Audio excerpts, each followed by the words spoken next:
toisa zvanza kana ichi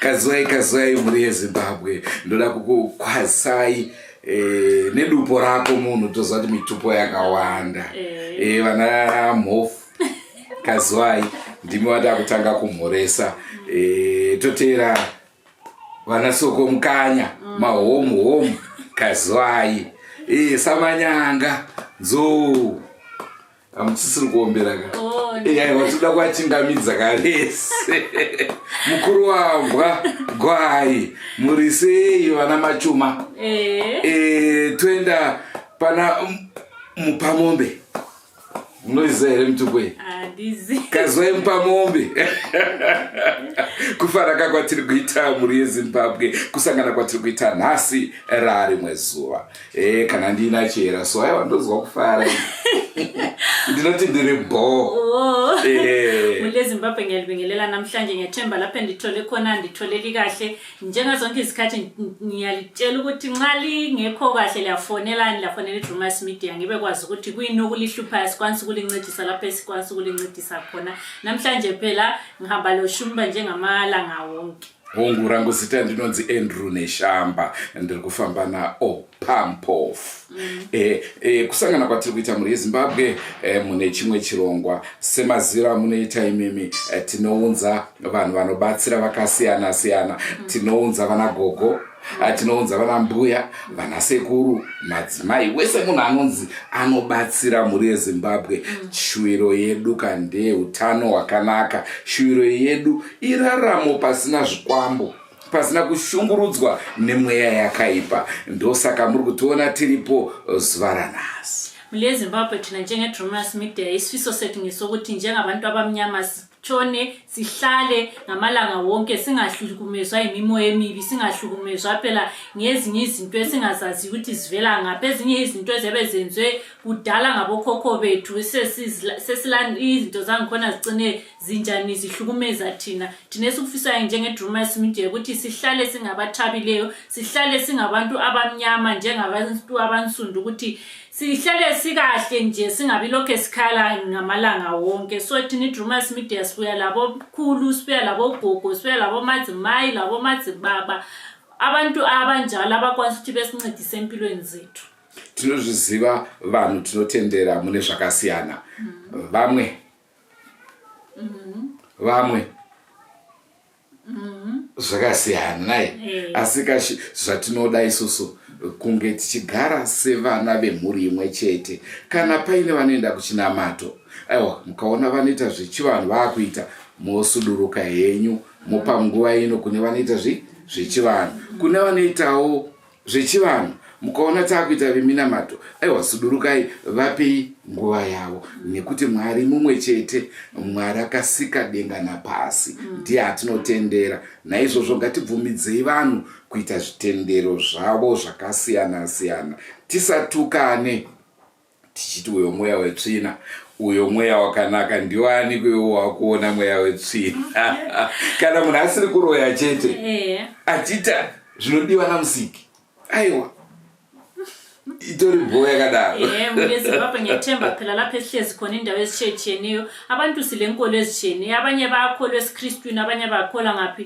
bakholwa lapha bakukholwa khona esintwini phela lapha kudala ukuthi sikhula kudala okhokho bethu besakhula babenjani kwakungala isiKristu kwakulani kwakulesintu yikho lapha babekhuluma khona labaphansi yikho lapha babehamba becela izulu lini namhlanje sokubuya amaKristu laba abakukholwa khona kabakholwa kodwa asifuna ukuthi sithole kuma comment section umKristu sesithi lokhu ngumoya omubi moya ongayenziyo wena nxa ukuthi uyenza komoya omuhle thula labo bazibona belokomoya omuhle so asifuni bantu abathethisana belwela inkolo lo abanye bangikhona babethethisa kodwa bengabhoda ngalo uyabona sebemfonela uChera uthi Chera ndikhumira number zakho uyawuya but comment section ndibo banotawurisa ndimoya wetswina mweya wetsvina munhu ayega akutanga kuti inini ndipewo kanhamba dzaningi aiwa chikuru kuti tabatsirwa here iye mukaona tichikwazisai nemutupo tada kutanga taratidza kuti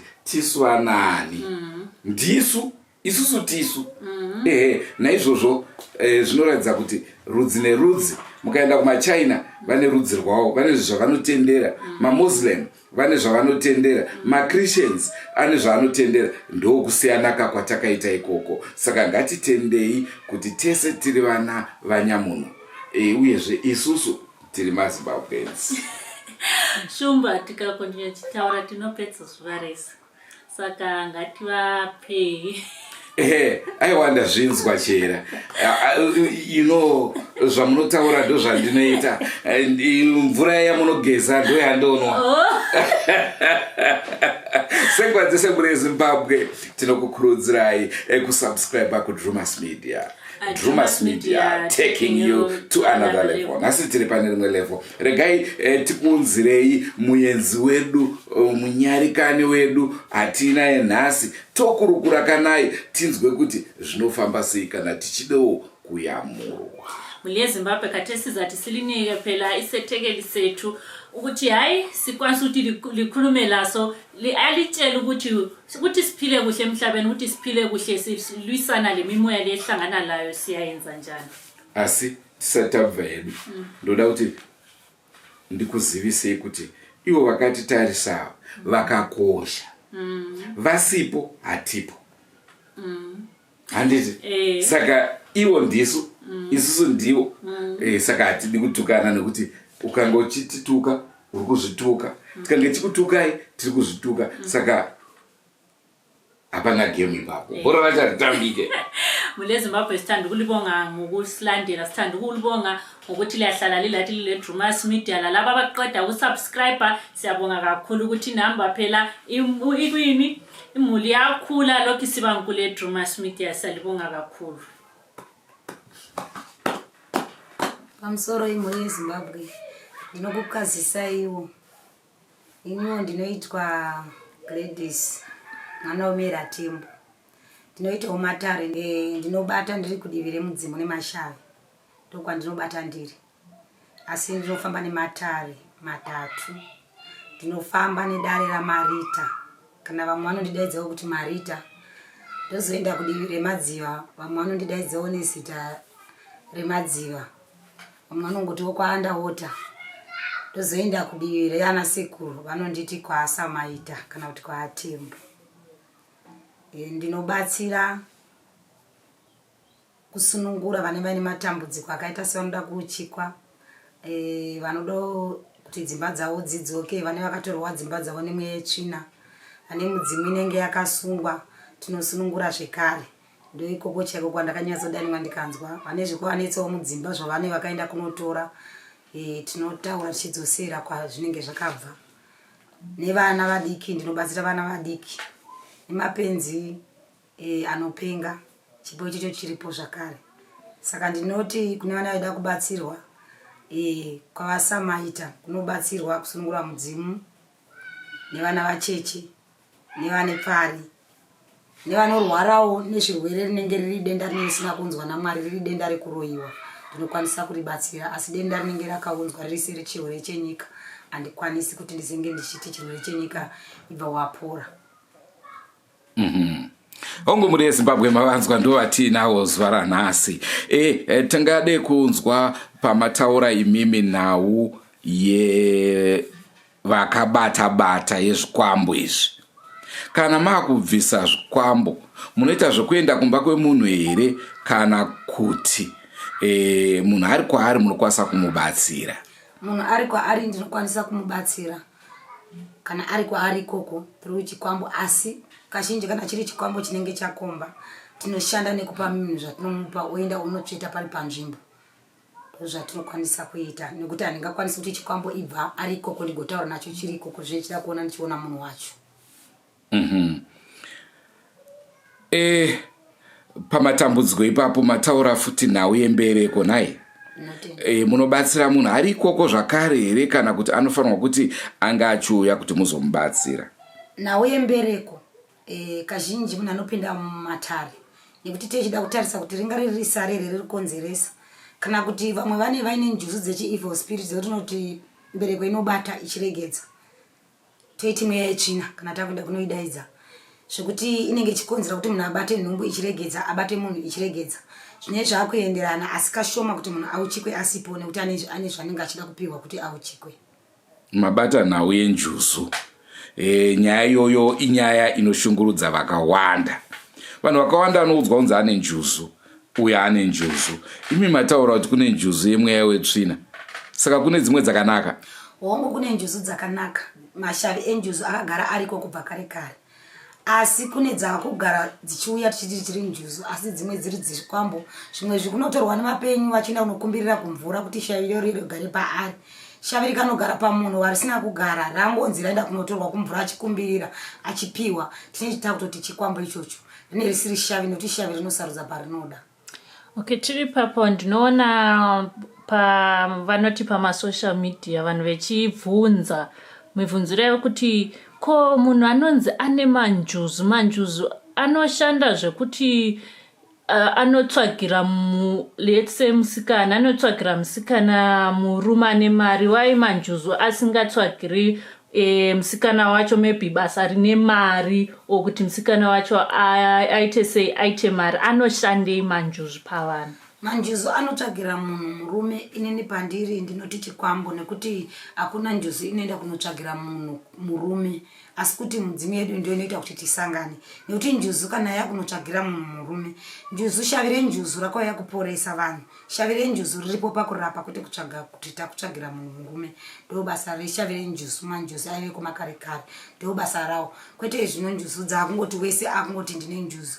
Imwe yetsvina yekuti ukazozvitarisa kana kuzviverify pachirungu une wakuona kuti munhu yeye ari kushandisa shavi tinoti chikwambo chaanenge achishandisa asi anongonotengawo machira achiti ndine shavi renjuzu. Nekuda kwekuti ndosaka zvichinzi panofamba shavi renjuzu panofamba mweya mutsvene. Mweya mutsvene uri kuenda kunotarisa kuona kuti ndizvo here zvigere pamunhu. Saka munokwanisa kuti muudze munhu kuti zviri pauri mweya wetsvina haisi njuzu. Hongu inini zviri pandiri kana zvichinge zvasvika ndinokwanisa nekuti ndinoenda kubata nebasa raMwari, ndakubata zvakare neshavi renjuzu rinorapa pandiri nedzinza. Vanokwanisa kuenda kunotarisa, vane simba zvakare rekuti kana munhu achinge atenga machira achiti ndine mudzimu, iwe usiri mudzimu achiti ndine shavi renjuzu richiri shavi renjuzu, vanokwanisa kuburitsa shavi iroro rozobuda nekuti shavi iri zvarinoita rinouya richitaura chirungu. Asi vari mbuya vakafa vachiroya. Mbuya vaya tine simba rekuti tinogona kuvaburitsa vozotaura aiwa kwete ndini mbuya ndisiye ndiende. Tozoita kuti vaoneke, tine zvatinoita kufamba nazvo kuti vaoneke. Saka zvichireva kuti vamwe vanhu vakaromba vasingazivi kuti vakaromba. Kune vanoromba vasingazivi vekuti anogona kupinda mudare kana rekwashumba kana kupinda mudare rekwamoyo oenda ikoko zvinhu zvake zvisingafambi. Iye nekuda kwenhamo anonosvika wonzi chakati ichi zvatakupa chinda unoita zvakati. Iye nekuda kwekuti anoda kuti zvinhu zvake zvifambe haana kutoziva kuti sekuru nzowavo vane zvavatomupa kana kuti sekuru moyo vatomupa zvinhu zvakashata zvekuti aende kunoshandisa zvinozopandukira vana vake. Chinenge chachikwambo pachinopandukira kuti anenge apowa muko anonzi ndanoisa kana muchikwama. Saizvozvi nhasi uno tinogona kupa munhu dombo asi dombo hakusi kurombesa, wonzi famba naro muchikwama. Ndozvekuita vari kuenda vanoenda vanopuwa mudzi woisa muchikwama asi vane mhiko dzavanopiwa dzavanozokanganisa zvobva zvazotena zvoita chikwambo. Iyoyo inozopenduka yakuzobuda yava kunzi ishavi renjuzu nekuti vazhinji vacho vari kunokumbirira kumvura vachingoti ndokuti upfumi huye, munhu wese akungoenda kumvura. Ko kana munhu atorwa nenjuzu, anenge atorwa nenjuzu kwayo here kana kuti yemweya wetsvina? Pari zvino nyika yedu yatakurarama hakuna njuzu inotora munhu akasviba, munhu akatosangana nemurume kana kuti munhu ava kuziva mukadzi. Njuzu inotora munhu asati ava kuziva chinonzi murume kana chatinoti bonde. Njuzu inotora zvari zvino kune njuzu dzakasiyana siyana. Kune njuzu dziripo dzatinodzi dzechievhu. Njuzu ikakutora mukachema munhu haadzoki. Nekurarama kwatiri nguva ino iyi hachisiri nguva yekuti munhu achanzi anotorwa nenjuzu tigotarisira kuti anodzoka. Njuzu dzavako zvino dzangoti ukatora nokuda kuti imi muri kuenda kunosvibisa madziva. Umwe noumwe arongoendawo nezvitsvuku achinopira wepa pachiti tiri kurasira uyu woinda. Saka hakuchisina madziva akachena atingati tiri kuwana munhu. Saka naizvozvo njuzu dzapanduka dzinoenda dzotora dzobva dzauraya vanhu. Saka apa mati njuzu kudhara mamuchiti ikatora munhu mukachema munhu uya haadzoki zvachose. Haadzoki, inotomunya yeuraya nokuti haidi misodzi. Mumwana munhu achakafa. Munomwana akafa, njuzu haidi misodzi. Ukachema inouraya. Ko zvinonzi vamwe vematare vanotaura kuti kana munhu akatorwa nenjuzu kana paine vachema vanokwanisa kukumbirirwa kuti asaurawe. Ichokwadi? Hakuna zvakadaro. Ndiani akamboita izvozvo akaenda kunoti munhu achema zvonzi aiwa handiti tinokumbirira. Ndine mwana wandakamboenda aida unobudisa kumanhize. Tobva tavaudza kuti aiwa musaite noise panapa hatidi ruzha. Tobva taita zvatakaita mataenda kumanhize. Tasvika kumanhize patakumbirira padziva pakangoitwa chishamiso chekuti bondi ranga rakagara rinonzi rakazvuyiwa kunosvika ndati ndi papedo nerukova. Saka vane zvavakaudzwa. Then tadzokera kumba vakatanga kuita bopoto pamba paya. Vadzokera bopoto vanosvika pandira baba vataura kuti mwana ndakumudzosera mutsanga. Saka vatenda kumudzosera mutsanga pakangoya mepu yemoto mushure menge vapopotedzana. Mepu yakanomira kumondoro. Nomba yanomira mudenga kudai.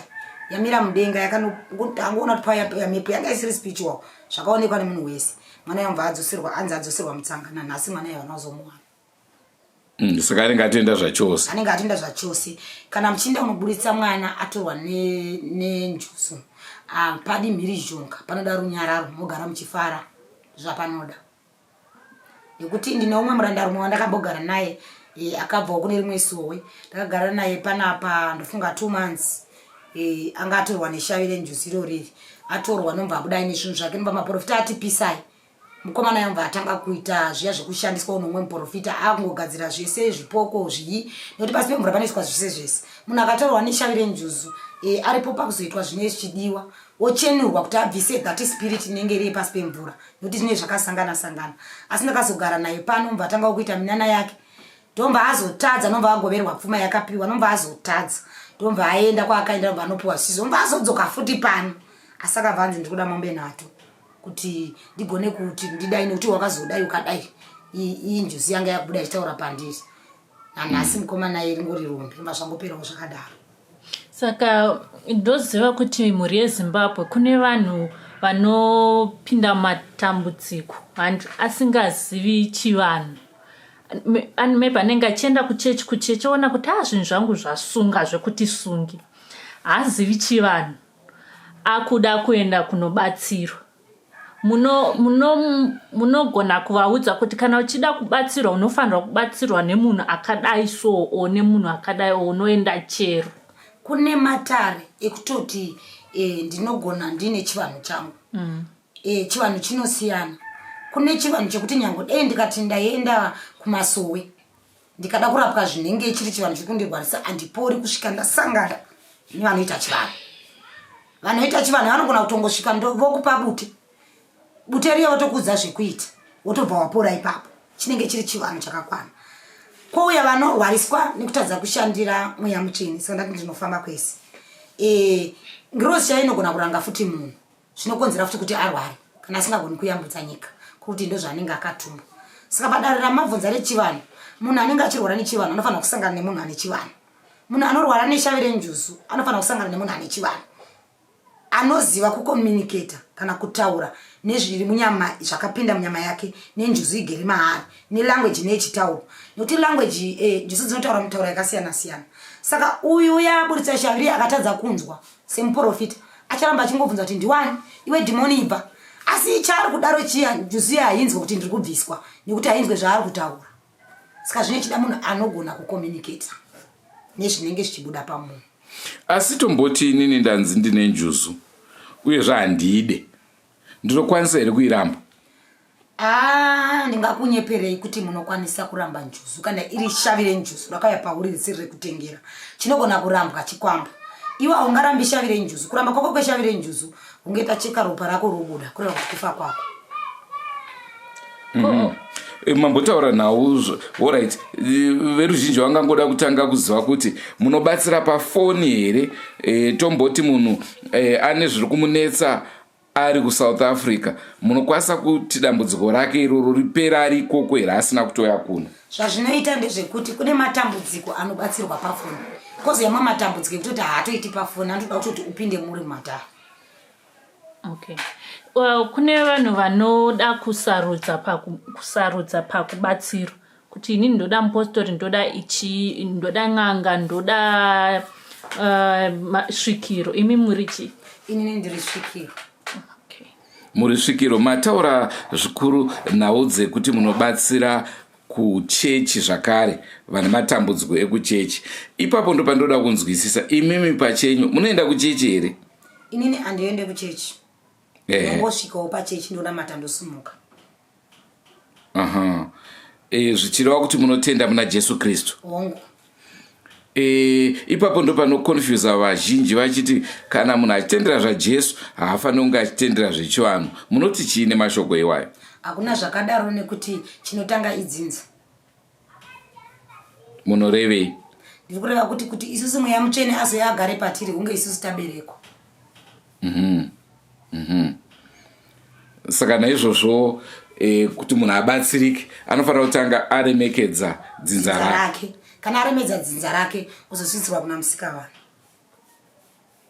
Mune here matambudziko amunoti izvi zvandiite izvi handikwanisi kubatsira? Izvi handikwanisi kubatsira. Hongu. Ndikadaro ndinenge ndanyepa. Ndofunga ndataura nyaya yekuti chandisingakwanisi kubatsira. Ndikauya munhu pano achinzi ane denda rechirwere chenyika, handikwanisi kubatsira. Munhu akauya pano akunzi akutomwa mapiritsi ake eshuga, handikwanisi kumubatsira. Asi akanzi shuga anayo asaisati yakumwirwa mapiritsi, ndinokwanisa kumubatsira ichipera. Asi akanzi akatomwa mapiritsi eshuga, handichakwanisi kuti ndimumise. Akauya chiti inini ndoda kuita ndoda kuita mazimari, ndoda kuromba, munomubatsira? Ikoko ndingakunyeperei, nditori against vanoromba vacho. Zvipandiri zvitori against vanoromba, ndova zviri against navo. Handikwanisi kupa munhu mari, ndokwanisa kuti munhu aende kunoshanda mari. Ko vamwe vanotibvunza kuti sei vanhu venyu vanobatsira vari varombo? Kana mubhaibheri zviriko, kana takuenda kuchechi, Jesu chaiye aifamba achingoita maridzo, hatinambonzwa kuti Jesu aive nemba kana taive nepekugara. Kuita vapfumi hunge mimi varapwa vacho vatitenda. Tinoita vapfumi sei isu titi tikakuyambutsa wobva waenda, tokuyambutsa wobva waenda. Saka tinoita vapfumi sei? Tinokona kutoshaya kana chekutodya kutomwa tisina mukaka. Muri kuzvinzwa muri Zimbabwe, ndo nhau yatinayo muzuva ranhasi. Muri Zimbabwe tava pakati nepakati pechirongwa takuita tichiswedera kwamvura yacheka makumbo. Tinoziva matambudziko ane vanhu akasiyana siyana. Sei zvichiita kuti dzimwe nguva munhu anouya kwamuri achitemwa nemusoro momurapa opora, mumwe ouya achitemwa nemusoro momurapa otadza kupora? Ichokwadi izvozvo zviriko. Chekutanga umwe munhu anenge achitemwa nemusoro weBP handingakwanisi kurapa musoro weBP uchipora. Ini ndinokwanisa kurapa musoro unenge waroiwa munhu nemusoro unenge uchikonzerwa nechivanhu. Ndo musoro wandinokwanisa kubatsira. Musoro weBP ukauya uchiti kurwara nawo ungagone kupora nguva diki diki, asi unonosumuka nokuti urwere hwagara huri mauri, handikwanisi kurumisa. Ko mazuva ano tinoona vanhu vazhinji dzimba dzavo dziri kutsva, vari kutemwa nematombo. Paringoitika minana kushamva kumasofa aisimudzwa nemunhu asingaoneke. Dzimwe nguva munhu otemwa nedombo, ukarikanda ikoko wodzoserwa. Chii chaizvo chinenge chichiitika? Ndo zvikwambo zvatati chitaura kuti vane vakanotora asi mhiko dzavo vane vakanodzitadza. Zvino kuti zvinodzokera handiti kwaune wakaenda ikoko une wakasiya mari. Izvozvo kuti zvidzokere tine tichitarira mudare kuti iri dare iri vane vachitaura kuti vanorigona. Zvichienderana zvichakomba sei chikwambo ichocho. Nokuti chikwambo chimwe chinoenda nemunhu, chimwe chinoenda nemunhu chikwambo. Saka zvazvinenge zvichida zvinenge zvakuda kuti rinotarirwa dare wokonekitana nen'anga yakaenda munhu iyeye spiritual, motaura zvainenge ichida. Ndopamunozonza izwi rakutaura kuti zvanzi zvakati zvakati. Ko kana yakafa n'anga yacho? Kana yakafa pane dzimwe mhiko dzinenge dzichiitwa nevekumvura, nekuti vekumvura ndivo vanenge vachiita matare. Ko tinozonzwa munhu achitaura kuti ininika ndiringopinda maproblems aya handina, inini ndakangozvarwa ndichienda kuchechi kusvika nhasi uno ndoenda kuchechi, asi dzimba dzangu dziri kutemwa nematombo. Vamwe vanogona kusiyirwa nevabereki, zvinhu izvozvo votora pfuma yevabereki. Nguva yaunotora pfuma yevabereki uchichiva kuti mubereki wangu akandisiyira imba yakanaka, mubereki anosiya zvese zvirimo. Saka iwewe nguva yaunotorawo, asi paunofamba uchiuya kwedu kumatare tinokuudza kuti baba vako vakasiya zvakati zvakati. iwe nekuda kwekuti baba wako pamwe wangu akadzidza wakaenda kuchikoro unobva kuti baba wangu havana kudaro panobva pataurwa ndakudzokera kuvhesi yekwamwari kuti panonzi reura upone mwana weIsraeri umwe yana achiti handina chandinoziva asi aine kwaakaenda mubva anopuwa kamudzikaya iye mvungwa dzake hazvichabudi kuti mudzi uya ndiwo wakakura kusvikapo. Ko anenge aine nyoka yacho vamwe vanhu vanototaura kuti inini ndakaromba asi handichazvidi zvinezvi. Zvine zvakuonekwa nezviri pandiri nekuti ini zvandiri kutaura ndiri munhu chiri pandiri ndo chine chichishanda kuti aiwa nyoka iyi tinodai todai. Asi pane zvimwe zvisingagadzirike here? Ouya zvimwe zvinhu zvisingatogadziriki zvinenge zvakomba zvekuti tingade mari yako asi uchiona kuti izvi hazvichaiti kuti zvibvisike nekuti ukazvibvisa inini wacho ndikazvibvisa zviri pandiri zvinogona kuzvibvisa asi ziva kuti kununura kwandiri kuita iwewe inini wacho ndinenge ndakufa. Asi munenge uyaredza kuti munokwanisa kuudza munhu kuti zviri pauri izvi handizvigoni? Handisati ndasangana nematambudziko iwayo zvandinosimbofamba nazvo ndinongozvigona zvandinofamba nazvo ndinozvigona kazhinji kachona asi handisi ndinchiita vanoita ndivo vari pandiri nekuti ndine imwe testimony yeumwe munhu wandakatombobatsira ndikangomupa zvandakamupa zvamambobvunza kuti unobatsira yechikwambo uri kuno mwana wake arwara akunzwa maziso achizwa kunzi uchafa vanhu vane mari dzavo achitauri mazita ndomba vauya panapa ari mwanakomana saka aitonzwa kuti achafa achienda kutora baba wako baba nomba vangopiwa vakapiwa riri dombo chairo kanonga idombo padzi nomba rakumbirirwa zvikachinda munoisa kumba kwenyu patebho pane zvamuchaona dombe riri musiye riripo mangwana acho vakauya vakamukouya kuti mwana wenyu apore asafe vakauya achindaona pane chanza chemunhu cheruoko rwemunhu asi isi kuno kumatara hatizvidi unogara nezvinhu zvakakumba kumba kwako saka vakazoudzwa zvekuti vanoita nomba vaudzwa zvekuita nomba mwana wavo aita zvakanaka nanasi mwana wavo akanaka. Kosei vamwe vanhu vanoita zvechivanhu achiteedza chivanhu chake zvakanaka otopfuma achipfumiswa nekwake vanhu vobva vati akaromba. Tagara kana ini wacho ndikutaurawo pano vedzinza ufuti vari kutoti ndezvekunyepa anonyepera akaromba hapana wedzinza anotada kutambira ana achiti dei zvauya kwandiri inini. Okay, kune tiri kusangana nema vanhu vanenge vechifona chiti ini ndakuda kuita sei ndakuda kuroora but pandinofamba munhu anenge achibvunza kuti kana ndiri kufamba ndiri kuda kubatsira nechivanhu but vari kundiudza kuti ndine mudzimu but handiudi mudzimu wacho but ndiri kuda kuroora.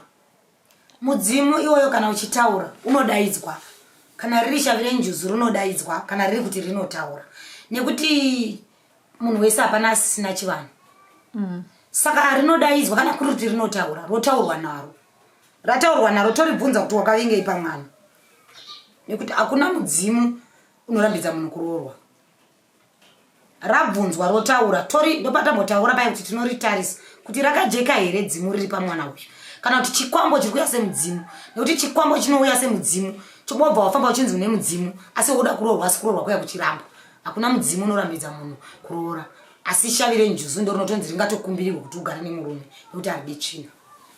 Ko kune varume vanotibata vachiti ndakasungwa zvanotarisirwa kuita sababa zvichisipo munoyamura here? Ipapo ndinosungura zvakanyanya. Ko kusunga munogona here? Ndikona. Ko pamuno kana ndichigona ungataura kuti ndinogona.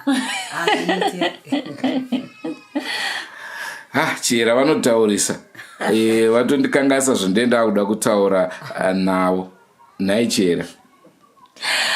mulezimbabwe ngiyathemba liyazwela lapha sikhuluma lokho. Chera ndakuda nayi moda ndikudani katatu here. Simunoda kusunga here kwezimanga makangana. Alright. Taura yenyu zvamama muchida kutaura ndanyarara.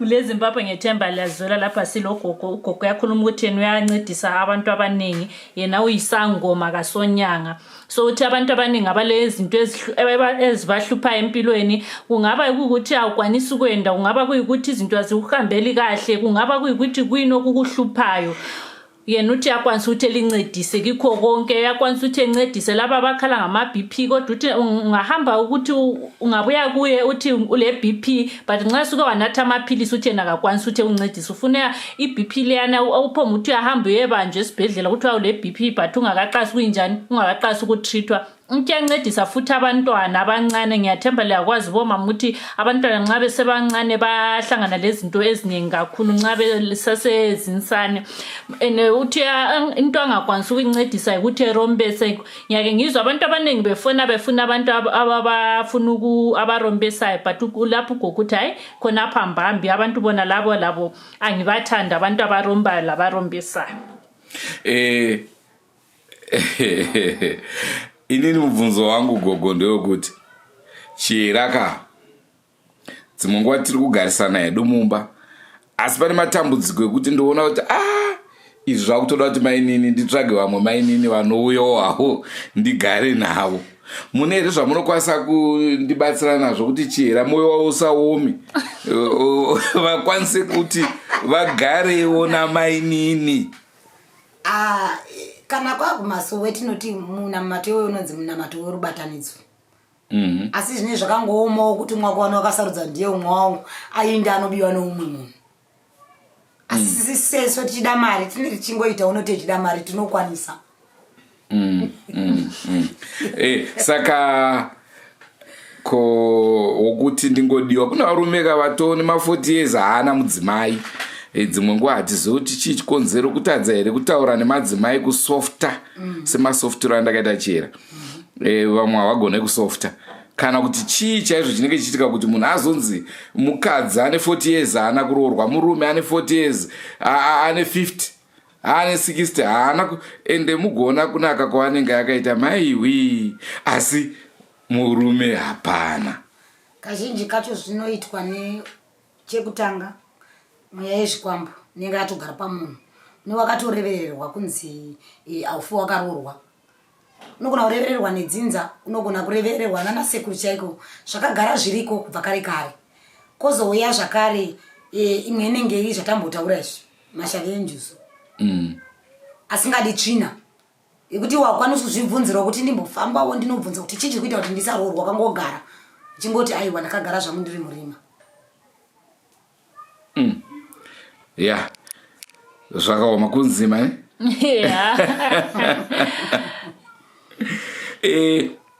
ipapo ndo pamwe pandiroda kunyasonzwisisa panoita pachinditiza ipapo. Saka njuzu ndo dzamati tinofanira kukumbirira kuti uve nemurume wako. Unotanga dzinza. Tinotanga dzinza. Uye zvakare kuti tikumbirire ndokunge iwe wacho uine shavi renjuzu. Hatingokumbiririka munhu kuti tikumukumbirira iye asina shavi racho. Tinokumbirira kana uchinge uine shavi racho renjuzu. Kuti kakumbirira chiri chikwambo. Saka shavi renjuzu hariselekte kuti murume mukadzi? Harina parinoselekta nekuti zvinoita ndezvekuti pane kusiyana kwemudzimu. Kune anonzi ane shavi. Anorapa neshavi renjuzu. Asi tateguru varipo. Kozoya inonzi n'anga inorapa nasekuru. Sekuru ndo vane varipo vakatungamira. Vanotanga kusvika njuzu dzozorapa. Kozoya anotonzi ari kutorapa neshavi renjuzu, asi tateguru varipo vanotungamidza vemanjuzu kumberi. Ko tine vechidzimai vanosvikirwa nasekuru. Ini ndoda kumuroora uzvo, toona hapana zviri kufamba. Haisiyo nhau here inenge yakunetsa nekuti kana inini ndakuda homwe yavo sekuru iwo vagerepa hatitetasangana varume tega era. Kwete kana iri mudzimu wasekuru uri kubuda pamukadzi uriwo wakatungamira isiri njuzu, handioni chinonetsa kuti munzi mungatadze kuirana nemukadzi. Chinganetse ndechemunhu ane shavi renjuzu rechirume. Shavi renjuzu rechirume ndio rinonetsa kuti handi kuti mumwe murume nomwe rigare, ndio riri challenge for dani shavi dani mudzimu wasekuru.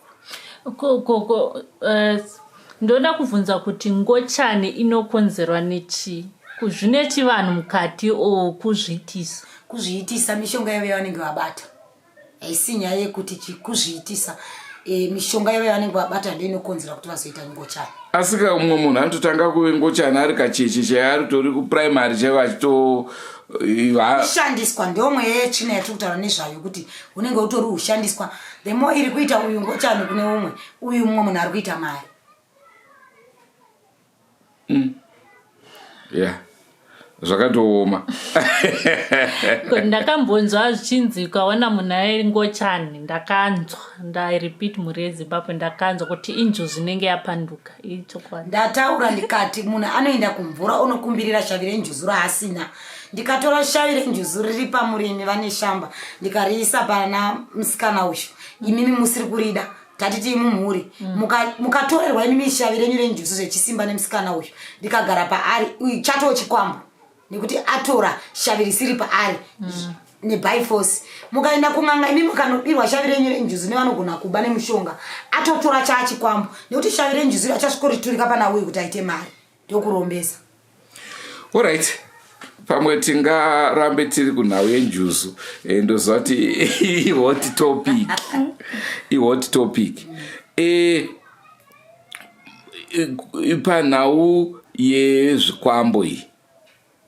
Munoona zvikundipa kutaura kudaro kana kuti kusaroorwa kana kusaroora. Tinoona imwe ifamily yekuti tomboti vanhu ava i6 mumba mavo. Vese vari 6 hapana akaroora, hapana akaroorwa. Vamwe vacho kungoitiswa vana votosiyiwa. Hapana unoti uyu akatoitawo imba mumwe munhu anogona kungochata zvatopera adzoka futi pamba. Ototadza kana kuita mwana. Vamwe vanotoita vana asi mhuri yavo tichitarisa iri mhuri kwete an individual.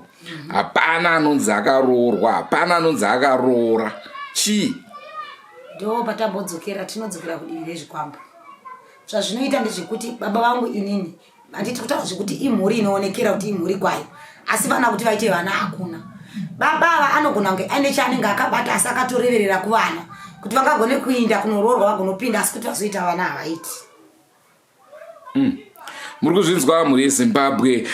Paipai patinotaura isusu tinongoita tichiscratcha kubata matambudziko nekuti patinotaura isusu tinozviisa pachinzvimbo chenyu zvichienderana futi nevamwe vanenge vakauyawo kwatiri vachitaura matambudziko avo.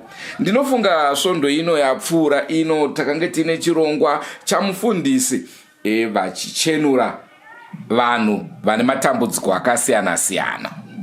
Pana baba vakabuda vachiti kumba kwangu ndakaita bira pakauya vechivanhu vanobatsira. Asi kubva musi waitwa bira iwoyo ndo pakatanga dzimba dzangu kutemwa, midziyo ichingoroerwa pasi. Zvinobva zvapa vanhu veruzhinji kuti chivanhu chakaipa. Munoti kudini izvozvo?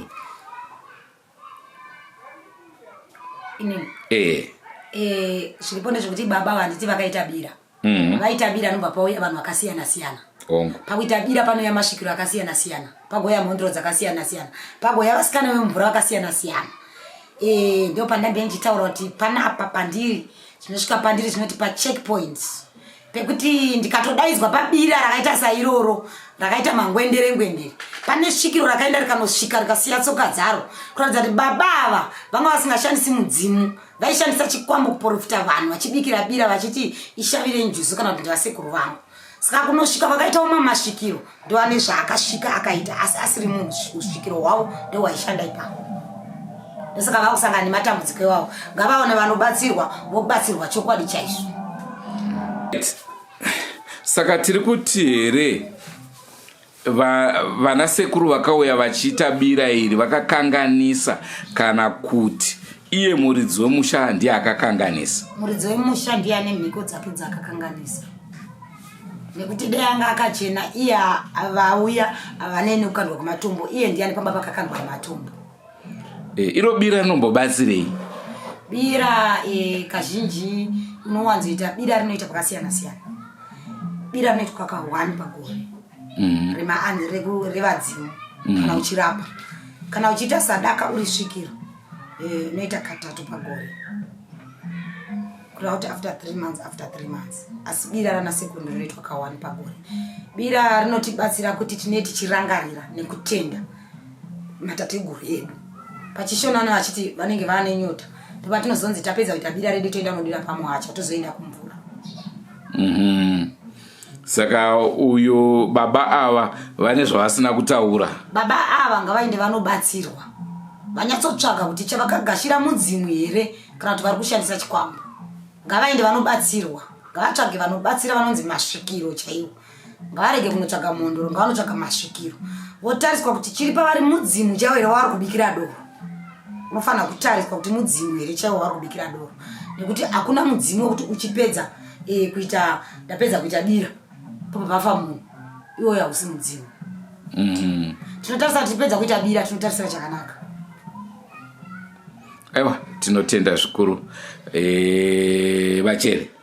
LeZimbabwe ngethemba lapha lizwile ugogo khuluma ukuthi hayi indaba ihluphe esihlangana lazo lapha nxa uhambeni kwethu emhlabeni imimoya esihlangana layo uyakwanisa ukuthi elincedise uyakwanisa ukuthi elincedise kumbe ingabe limtshayela ucingo lineli kwenza kuphela ukuthi lisitshayela ucingo enambeni zona lezi elizibonayo thina abe Drewmas media siyakwanisa ukuthi sinjani silinike lihambe lethola ukuncedwa kulabanye abatshana besesaba ukuthi hayi mina ngiyesaba ukuthi njani ngelatshwe inyanga mfuna umuntu onjani isangoma yena uthi isangoma futhi uyakwanisa ukuncedisa ngokwesikhristwini so okufunayo kuphela ukuthi uyabuya ngaphi uyabuya lapha Drewmas media sikunike ekukunikeni inamba MiDZIMU sihamba indawo ezitshiyeneyo ukuthi silidingele abantu abancedisayo so asiliniki mahara liyakhipha kuncane khona ukuthi njani sikwanisa ukuthi sithele phela amafutha liyabona amafutha akhwelile kakhulu lani ngiyathemba liyakwazi ukuthi sikwanisa ukuthi silidingele abantu abangalincedisa lizihlalele ezindlini zenu lingatshoni libhodi indawo yonke lidinga abantu thina silidingele abantu esikwazi ukuthi hayi laba bayanceda sibili so lina liyaphomba ukukhipha okuncane bese siliniki inamba. Aiwa, ndozvokutaurwa naChiyera akakuti mitengo yemafuta yakakwira. Unonzwa munhu achiti kubhadharisa nhamba?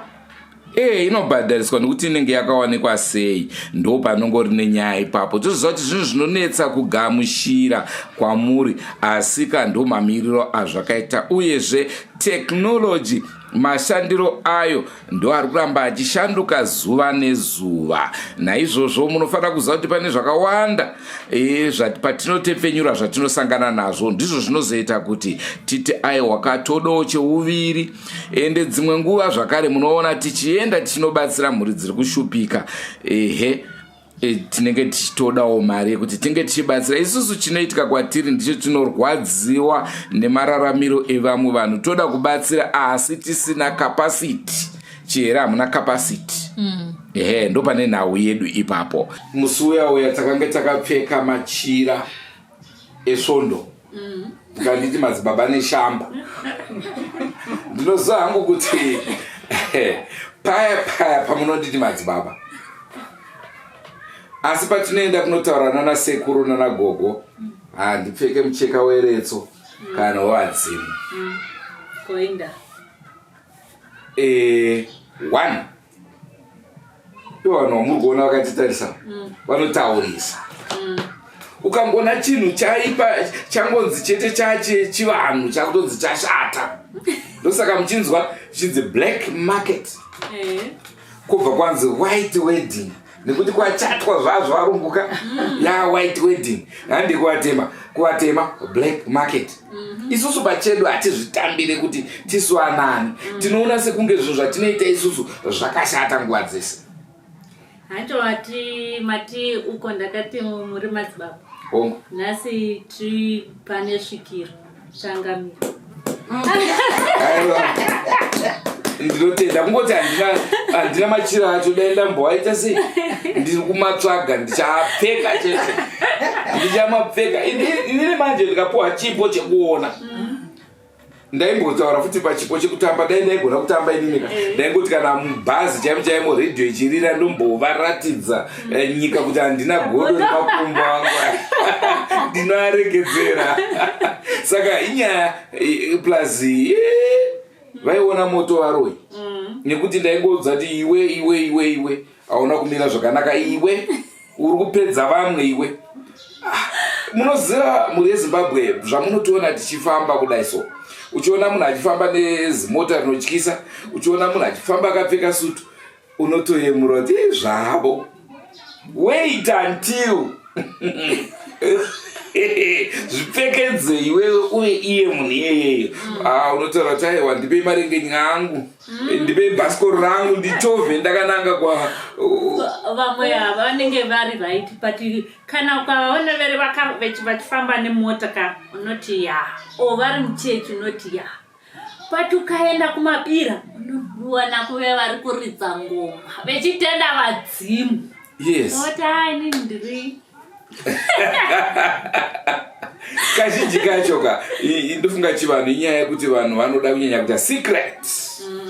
Munhu achienda kunobatsirwa nesvikiro haambofa akataura kuti dambonoona svikiro rirapo. Unonzwa asi kwamufundisi dakunoona mufundisi vanochiedzera vari mastreet. Kana wakuenda kunobatsirwa kuchivanhu hakunzvenga, hauchada kudada nerudzi rwako chimiro hanzi neshamba unotaurisa. Saka ndofunga programu yenyu muri yeZimbabwe maiona yapera. Ndovatanga tiinawo. Kana muchivada munotibata tokusanganisai motaurirana. Asi isusu kurudziro yedu imwe chete ndeyekuti kadaidza umwe nemumwe akadaidza wake kuti huya kune Drewmas Media, uyo udana kuti huya kune Drewmas Media, wakati rwaka chinhu chimwe chete semhuri yeZimbabwe, kwete kufurira vanhu kuti neshamba asapota Russia kana kuti asapota Ukraine. Saka ngatibvei, wagara uda kubva iwe enda iwewe. Mule Zimbabwe ngeThemba lizwile lapho Gogo kade khuluma ngakho ukukhulume konke ngagcina ngifaka okunye yagcina ngifaka isawudi etiyeni. So hayi mule Zimbabwe lingakwenza ukuthi lithathe inamba zona lezi lichayile ucingo iDrewmas Media sikwanisa ukuthi linjani ukuthi lithole ukuhlala kahle. Uyezve muri Zimbabwe ndoda kukuzivisa kuti vanokwanisa kuti batsira anga vemakamera ka atibatsirei titori varombo kana motokari chaiyo. Aiwa chakaipa chiku ndoonawo ndifamba nemotokari yakanaka munzvimbo dzakashata, nekuti Zimbabwe yedu generally yakashata munhau dzemigwagwa idzi. Saka tinoda rubatsiro rwenyu kuti tikwanise kusvika nzvimbo dzese. Mungati neshamba kutanga kupema, aiwa handisi kupema, toda kutaura the truth on the ground. Asi pane one day ndisati ndaenda muri Zimbabwe rangade kukushamisa, ndakashamisika inini. Ndakaenda mune rimwe bhawa. Munhu akanditarisa akati, iwe bhutsi dzawakapfeka idzi ndedze mubhata kaidzi. Ndikati ndakambodziona, ndakatomboda kudzitenga ndikaregedza, but pandadziona wakadzipfeka obva aenda kusheti ko hayi but sheti ndoiwana iyi trouseri inowanika kupiri. Ndingori munhu akafanana nemi, nditoriwo murombo. Zvandopfeka izvi kutoshupika kuvhara urombo. Dai pasina chihera vanondichenesa, uyezve vana hanzvadzi dzinondichenesa. Ndingadai ndiri papi nhasi ndainyarira kupi. Tatenda muri Zimbabwe anga ari mafaro edu, aiwa rinotendwa ngaave manhake kwamuri kumativi mana. Shumba iyo chidzvowa zvayo. Goodbye my friends. Goodbye my friends.